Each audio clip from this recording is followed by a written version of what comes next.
सृष्टि के पालनकर्ता भगवान विष्णु संसार की रक्षा के लिए हर युग में पृथ्वी पर अवतरित हुए। माना जाता है कि जब जब धर्म संकट में पड़ता है और पाप अपने चरम पर पहुंचता है, तब भगवान विष्णु किसी न किसी रूप में धर्म की रक्षा के लिए धरती पर जन्म लेते हैं।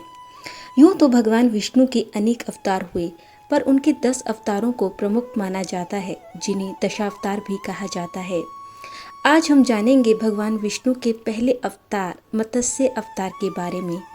इस अवतार में भगवान विष्णु आंशिक रूप से मछली और आंशिक रूप से मनुष्य रूप में प्रकट हुए और उन्होंने धरती को महाप्रलय से बचाया।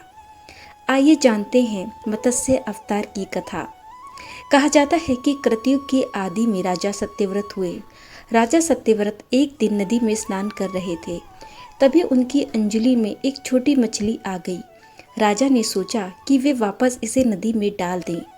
तभी उस छोटी मछली ने राजा से विनती की कि हे राजन, आप मुझे वापस नदी में ना डालें, वरना सभी बड़ी मछलियां मुझे खा जाएंगी। इसके पश्चात राजा सत्यव्रत उस छोटी मछली को अपने कमंडल में रखकर महल ले आए, परंतु अगले दिन तक उस मछली का आकार बढ़ने लगा, जिस पर राजा ने उस मछली को मटके में रख दिया। मछली का आकार बढ़ता ही रहा, जिस पर मछली ने राजा से विनती की कि यह जगह उसके रहने के लिए बहुत छोटी पड़ रही है, इसीलिए वे कहीं और इसका प्रबंध करें। इसके बाद मछली के बढ़ते आकार को देख राजा सत्यव्रत चिंता में पड़ गए और उन्होंने मछली को सरोवर में डाल दिया। किंतु उसके पश्चात भी मछली का आकार निरंतर बढ़ता ही रहा और सरोवर भी मछली के लिए छोटा पड़ गया। मछली के निरंतर आकार को बढ़ते देखकर राजा ने सोचा कि इसे अब नदी में डालना ही ठीक रहेगा। इसके पश्चात राजा ने उसे नदी में डाला, पर मछली बढ़ती ही रही। इसके पश्चात अंत में राजा ने उसे समुद्र में डाल दिया, परंतु मछली का विशाल आकार और बड़ा होता रहा। राजा समझ गए कि ये कोई साधारण मछली नहीं है। तब राजा ने उस मछली से कहा कि हे प्रभु, आप जो भी हैं, आपके चमत्कार को देख मैं विस्मित हूँ। अतः अब मैं समझ चुका हूँ कि आप कोई साधारण जीव नहीं हैं। कृपा करके आप मुझे अपने वास्तविक रूप का दर्शन दीजिए। तब भगवान विष्णु मत्स्य रूप में प्रकट हुए और उन्होंने राजा सत्यव्रत से कहा कि हे राजा, हैग्रीव नामक दैत्य ने वेदों को चुरा लिया है, जिसके कारण जगत में चारों ओर अज्ञान और अधर्म फैल गया है।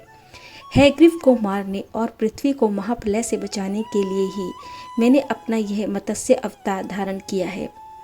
मत्स्य अवतार रूपी भगवान ने कहा कि हे राजन, आज से ठीक 7 दिन बाद धरती पर जल प्रलय आएगी और सारी की सारी पृथ्वी पानी में डूब जाएगी। जल के अतिरिक्त पृथ्वी पर कुछ नहीं बचेगा। तब मैं तुम्हारे पास एक विशाल नौका भेजूंगा, जिसमें तुम्हें सभी सप्तऋषियों, औषधियों, अनाजों के बीजों के सूक्ष्म रूप को लेकर बैठ जाना होगा। भयंकर प्रलय में नाव के डगमगाने के समय मैं वहां अपने इसी मत्स्य अवतार में आऊँगा। उस समय वासुकी नाग भी मेरे साथ होंगे। उस समय तुम मेरे सींग से उस नाव को बांध देना। ये सभी बातें कहकर भगवान विष्णु अंतर्ध्यान हो गए। इसके पश्चात ठीक 7 दिन बाद जब पृथ्वी पर महाप्रलय आई, तब राजा ने भगवान विष्णु के आदेशानुसार सभी को लेकर विशाल नौका में बैठ गए। सप्तऋषि, संपूर्ण अनाज व औषधियों के बीज भी उन्होंने अपने साथ ही रख लिए। भयंकर जल प्रलय में नाव आगे बढ़ने लगी। जब नाव जल की विशाल लहरों में डगमगाने लगी, तब राजा सत्यव्रत और सप्तऋषियों ने भगवान विष्णु का ध्यान किया। उसी समय मत्स्य रूपी भगवान विष्णु प्रकट हुए। उनके साथ वासुकी नाग भी थे। राजा ने नाव के एक सिरे को मत्स्य रूपी भगवान के सींग से बांध दिया, जिसके बाद महाप्रलय में नाव तेजी से आगे बढ़ने लगी। उस समय नाव में बैठे राजा और सप्तऋषियों ने पूछा कि इस महाप्रलय में भी हे प्रभु, आपने हमें बचाया, जिसका क्या उद्देश्य है? तब भगवान मत्स्य ने सभी के प्रश्नों का उत्तर देते हुए कहा कि जिस प्रकार एक किसान अपने फसल की कटाई के समय कुछ बीजों को अपने पास रख लेता है और इसके बाद इन्हीं बीजों से वह पुनः अपना पूरा धन धान्य उगाता है, ठीक उसी प्रकार सृष्टि के पुनः निर्माण के लिए भी कुछ बीजों का और सृष्टि में ज्ञान के प्रसार के लिए ऋषियों का बचाया जाना आवश्यक था, क्योंकि ज्ञान के बिना मनुष्य अधूरा है। इसी कारण सृष्टि में सभी वस्तुओं का समान संतुलन बना रहे, इसीलिए आप सबको बचाना भी आवश्यक था। भगवान श्री हरि ने इस जल प्रलय के समय जो भी तत्व ज्ञान समझाया वही आगे चलकर मत्स्य पुराण कहलाया। इसके पश्चात भगवान विष्णु ने अपने धाम जाने से पहले मनु को उनकी स्मृति के आधार पर उस समय की कुछ अच्छी बातें एक पुस्तक में लिखने को कही।